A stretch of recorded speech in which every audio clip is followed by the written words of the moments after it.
my pack, my tribe. Welcome to Taking a Bite Out of Stupid. So, I know that the title for this is Heckler Stops, but this is actually a two-topic episode.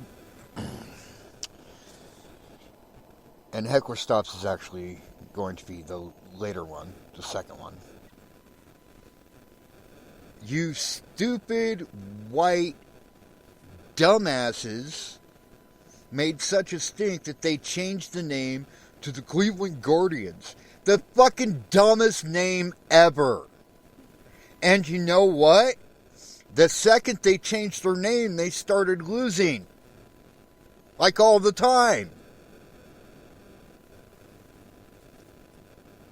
You actually made the NFL team, Washington, changed their name for a while to the Washington Football Team. That was their fucking name. What the fuck are you doing?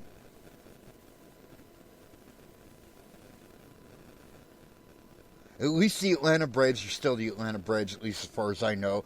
Hell, that could have fucking changed too. Leave the shit alone. You're doing more fucking damage to us than their fucking names ever did. You dumb cunt.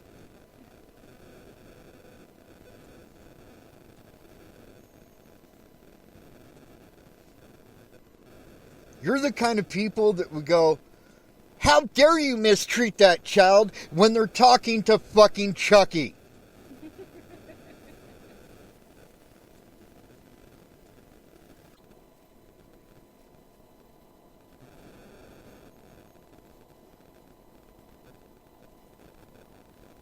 You're the kind of fucking dumb assholes that fucking... Oh, you can't call them stewardesses. They're flight attendants. Fuck you. First off, you're not the one that gets to dictate that. You're the kind of idiots that fucking... Oh, you can't smoke in bars, even though the one thing that you want to do other than drink in a bar is fucking smoke. You fucking rope smoking asshole. Stop trying to fix every fucking thing, because you trying to fix every fucking thing is wrecking everything. Jesus fucking Christ. Anyways, that's all I got to say about that. And if I shamed even one of you into thinking before you take action, if I shamed one of you into thinking before you speak, then I have done my job.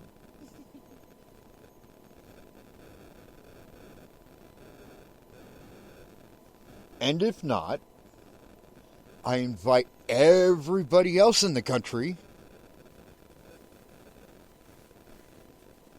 to join together, hold hands, and play a very, very violent version of Red Rover, and you're the only other contestant.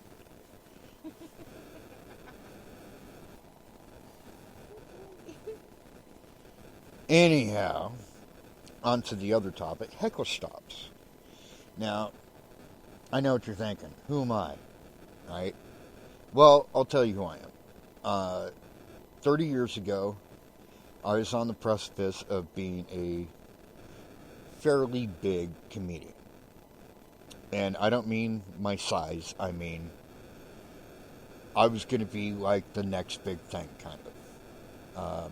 Not as high up in the comedic heavens as, say, a Robin Williams or a George Carlin, but,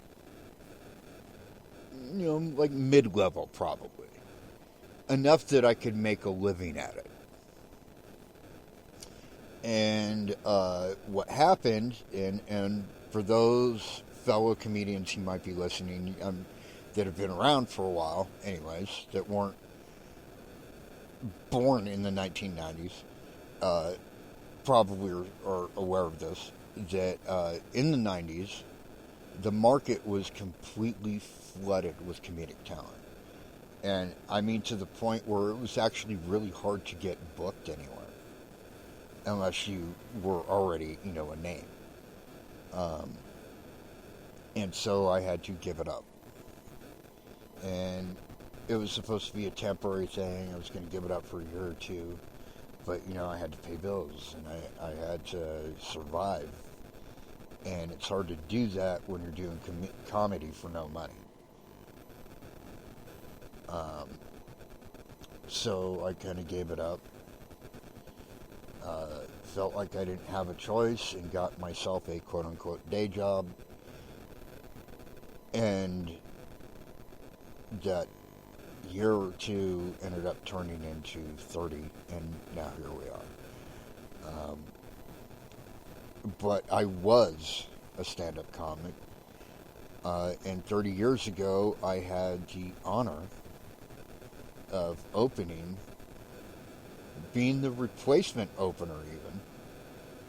They called me in because the guy that was supposed to open couldn't make it for whatever reason, and I ended up opening for the late, great Robin Williams. And I know you're thinking, oh, why would Robin Williams play some small club or something? He was playing at the San Diego Improv. First of all, that's not a small club. I mean, it is as far as like its size, but like anybody who's anybody played at improvs, played at comedy shops, played at laugh factories, okay? And it didn't hurt that at the time, the San Diego Improv was actually owned by Mitzi Shore.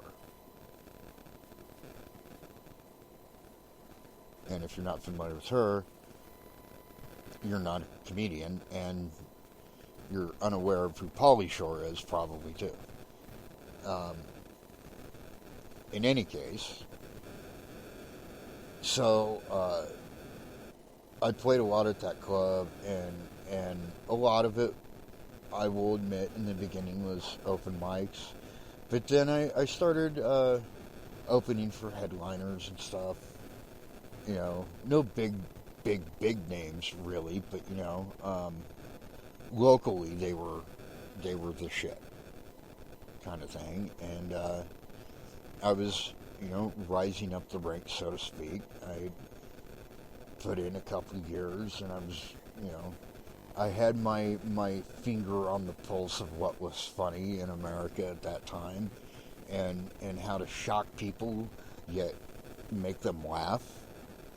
And sometimes when you're that kind of comedian, people don't like it, and they will yell stuff out to you, and it was very important for me to know how to stop hecklers. And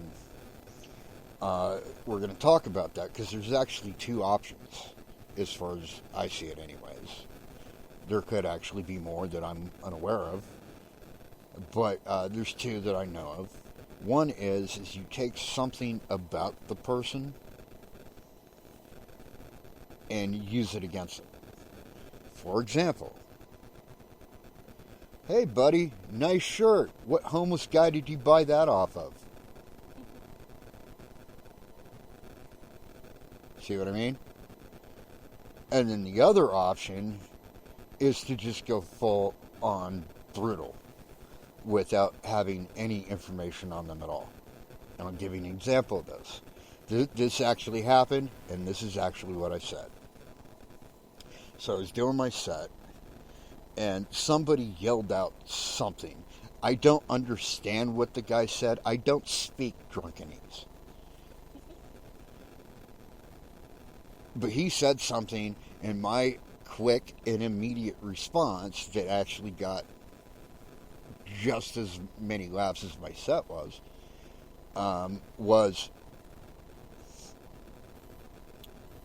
hey,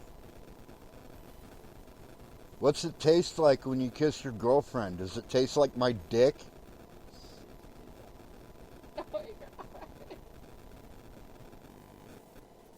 And that shut him up.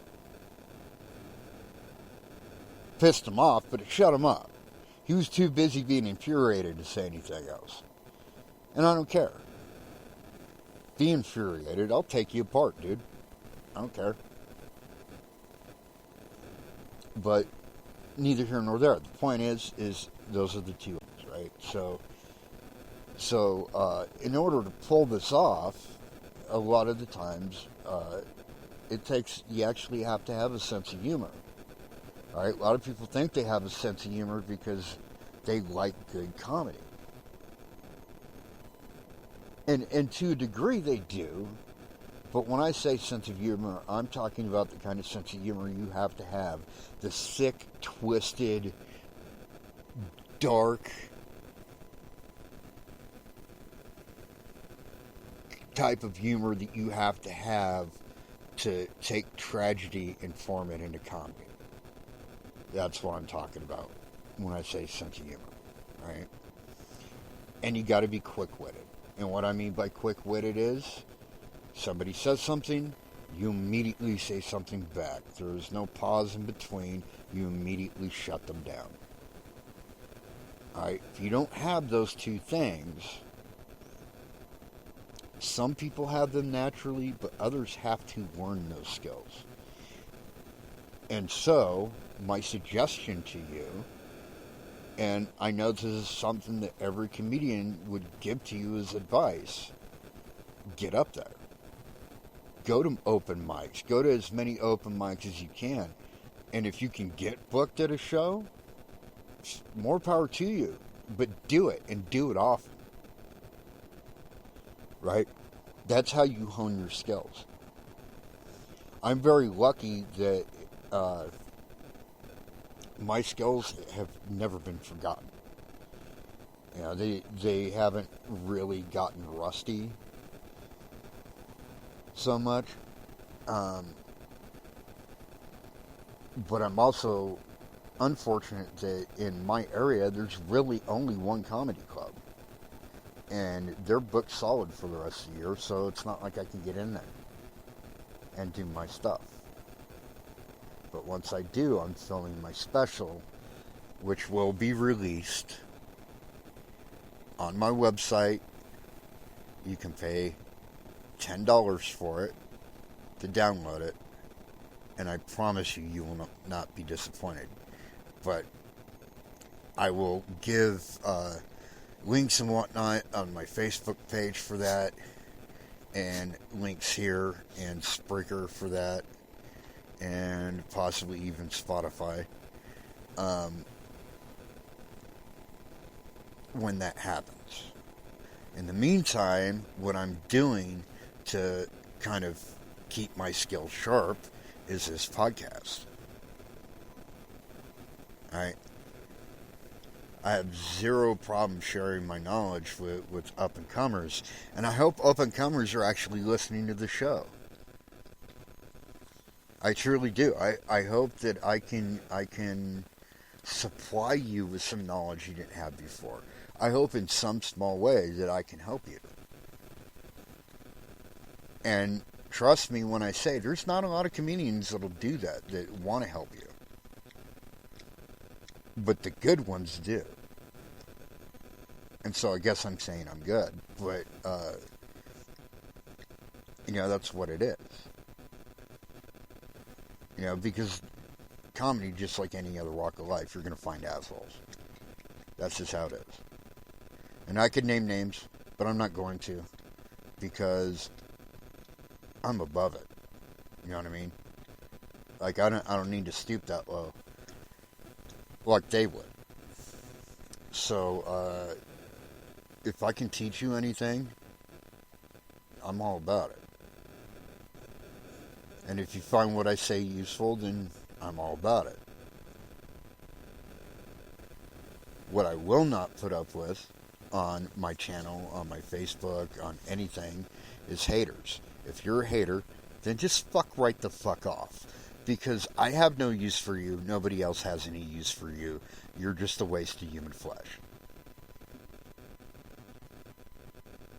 You are a waste of your mama's seed and your daddy's sperm. That's it.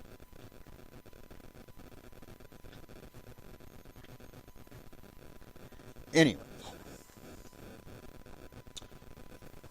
so the best way to get good at heckler stops is to uh, surround yourself with other comedians. Befriend other comedians. Go to your local comedy uh, club and befriend other comedians. If you can befriend headliners, that would be even better. But, just befriend everybody, right? And learn from them. Soak it all in. And kind of practice with them. That's what I used to do with my buddies when I was doing comedy 30 years ago. We would get together, hey, it worked like 10 years from now or 2 years from now.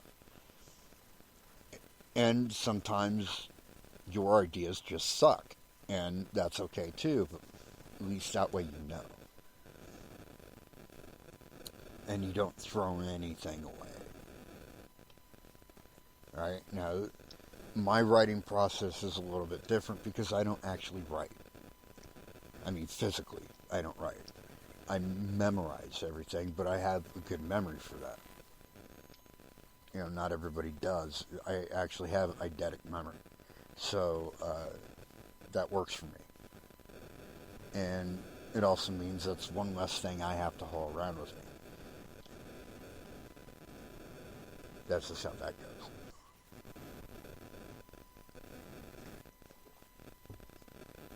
And I'm not saying I'm better than you or anything like that. I'm not. I'm just different. Right? Because I write shit sometimes that I think is absolutely hilarious that other people would think is not funny or too mean or whatever, and it doesn't really work for my set. And by the way, I really want you to check out my special when it happens, and I will keep you updated on it because I don't know exactly when I'm gonna film it. I just know that I'm producing it myself. It's most likely going to be at the Dry Heat Comedy Club in Albuquerque, New Mexico.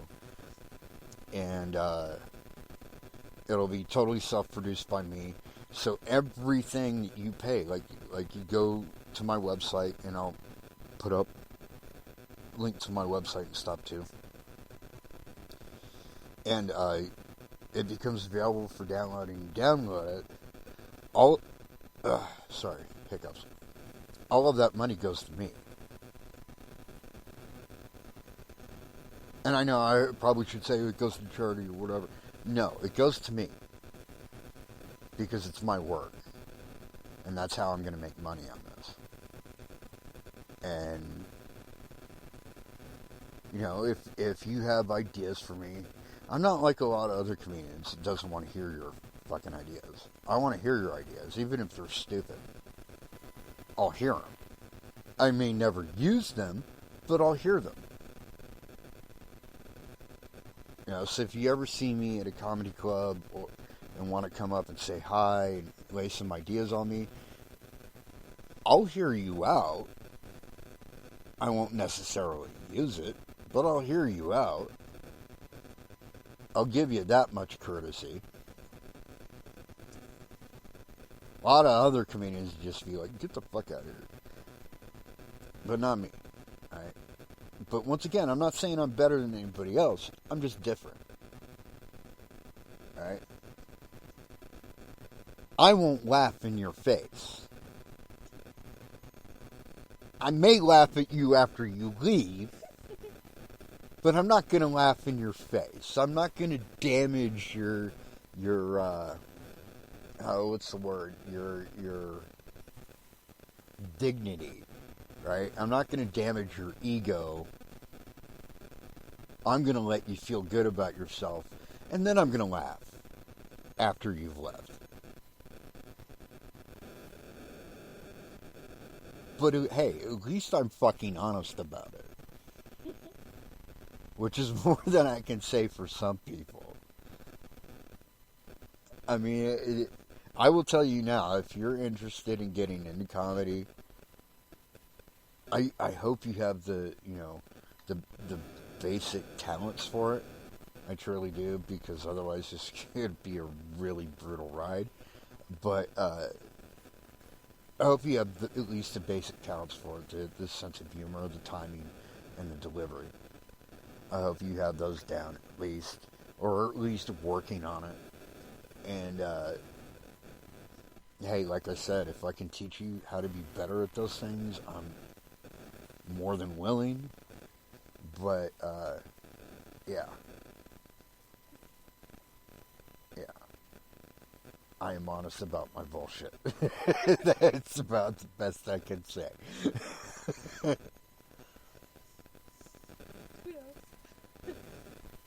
But if I really like your idea, and I tell you I really like your idea, then that means I really like your idea. That's one thing I will not do, is I will not outright bullshit you. If you come up to me with a stupid idea, I'm just not going to say anything. I'll just kind of politely nod along, you know. But I'm not going to say anything to you. I'm not going to be mean to you. Because ultimately, what you are before an aspiring comedian, hopefully, is a fan. And I will never be mean to my fans.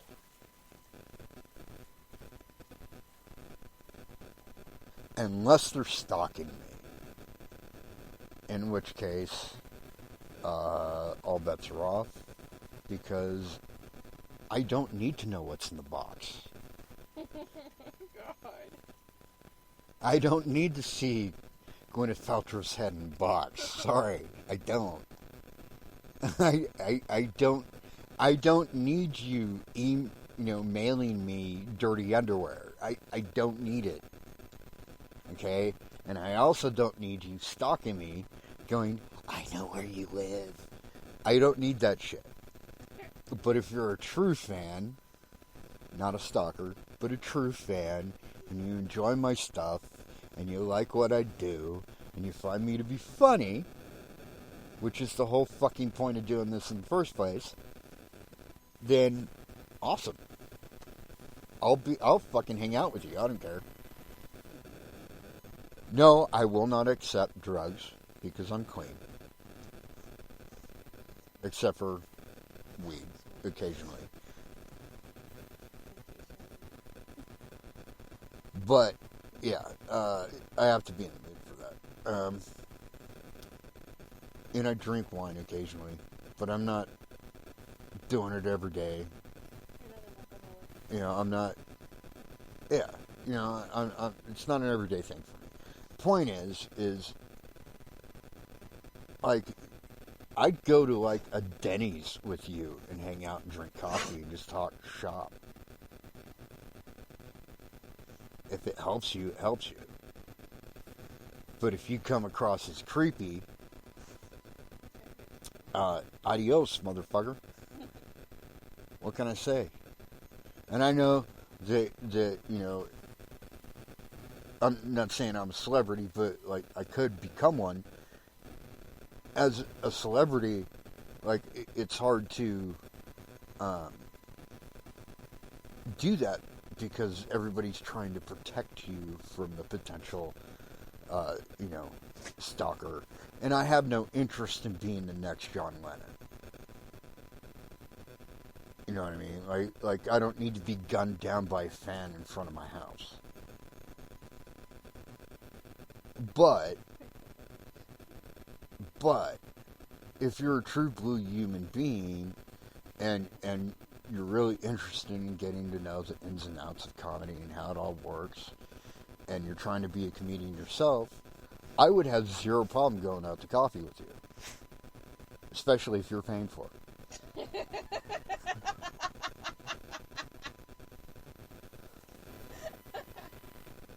See what I mean? That right there is why we do it. Especially if you're... So, keep that in mind. And, Don't feel scared to reach out. I'm pretty easy to get a hold of. You can get a hold of me on my Facebook, Jay Pettit. You can also email me at jpettittcomedy@gmail.com. Or actually, I think it's jpettittcomedy1969 at gmail.com. It's one of those two. And you can also reach me on Jay Pettit on Facebook. And like I said, I'll hear you out. Because it doesn't affect me to hear you out, one way or the other. If I like your idea, I will tell you I like your idea, and I'll even tell you if I have any thoughts on how to make it better. I will never steal your idea. I've had that done to me. It is not fun, and I will never do it to somebody else. And, yeah, so there you go. I think that's about all the time I got. My pack, my tribe. Until next time, peace out.